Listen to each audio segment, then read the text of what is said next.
Friends, നമ്മളിപ്പോൾ വന്നിരിക്കുന്നത് നമ്മുടെ വീടിൻ്റെ ഇത് ജബ്ബാർക്കയാണ്, എൻ്റെ അടുത്ത സുഹൃത്താണ്.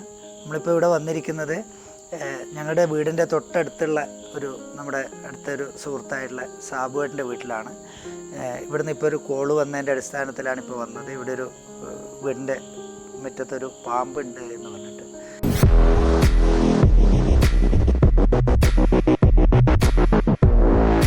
അപ്പോൾ നമ്മളിപ്പോൾ ഇവിടെ വന്ന് ജസ്റ്റ് നോക്കുമ്പോൾ അത് ഒരു കാട്ടുപാമ്പാണ്. അപ്പോൾ അതിനെ റെസ്ക്യൂ ചെയ്യേണ്ട കാര്യങ്ങളായിട്ട് മുന്നോട്ട് പോവുകയാണ്. ഇപ്പോൾ ഇവിടെ വന്നിരിക്കുന്ന പാമ്പ് എന്ന് പറയുന്നത് മൗണ്ടൈൻ ടിങ്കറ്റ് സ്നേക്ക്, കാട്ടുപാമ്പ് എന്ന് പറഞ്ഞ വിഭാഗത്തിൽപ്പെട്ടതാണ്.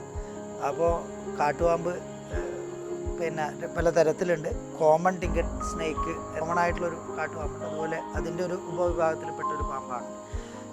ഇത് നമ്മുടെ നിത്യഹരിത വനങ്ങളിലും പിന്നെ നഗരങ്ങളിലും ഒക്കെ കാണുന്ന ഒരു പാമ്പാണ്.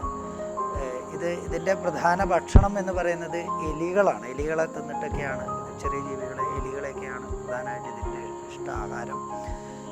ഇതിന് വിഷമില്ലാത്ത ഒരു സാധാരണ പാമ്പാണ്. പക്ഷേ അതിനെ പ്രകോപിപ്പിക്കുകയോ പിടിക്കാൻ പോവുകയോ അതിൻ്റെ അടുത്ത് പോവുകയൊക്കെ ചെയ്യുമ്പോൾ നല്ല വളഞ്ഞതുപോലെ വളഞ്ഞുകൊണ്ട് വായ മുഴുവൻ വളർത്തിക്കൊണ്ട് ആക്രമിക്കാൻ വരുന്ന ഒരു സ്വഭാവമാണ് അതിൻ്റെ സ്വഭാവം. അപ്പോൾ നന്നായിട്ട് കടിക്കുകയും ചെയ്യും, നന്നായിട്ട് അറ്റാക്ക് ചെയ്ത് കടിക്കുന്ന ഒരു പാമ്പും കൂടിയാണ്. എന്തായാലും മനുഷ്യന് ഇത്തരത്തിലുള്ള ജീവികൾ, പ്രത്യേകിച്ച് എലികളെ പോലെയുള്ള എലികളുടെ ഉപദ്രവങ്ങൾ കുറയ്ക്കാൻ വേണ്ടി ഇത്തരം പാമ്പുകൾ നമ്മുടെ പ്രദേശത്തുണ്ടാവുന്നത് സഹായിക്കും. ഭയപ്പെടേണ്ട കാര്യമൊന്നുമില്ല, ഒട്ടും തന്നെ വിഷമില്ലാത്ത പാമ്പാണ്. കാണുമ്പം ചെറിയ രീതിയിൽ പേടിപ്പിക്കാൻ തോന്നും എന്ന് മാത്രമേ ഉള്ളൂ. നമ്മുടെ സാധാരണ കാടുകളിലും വീടുകളിലൊക്കെ നഗരപ്രദേശങ്ങളിലടക്കം കാണുന്ന പാമ്പുകളാണ്.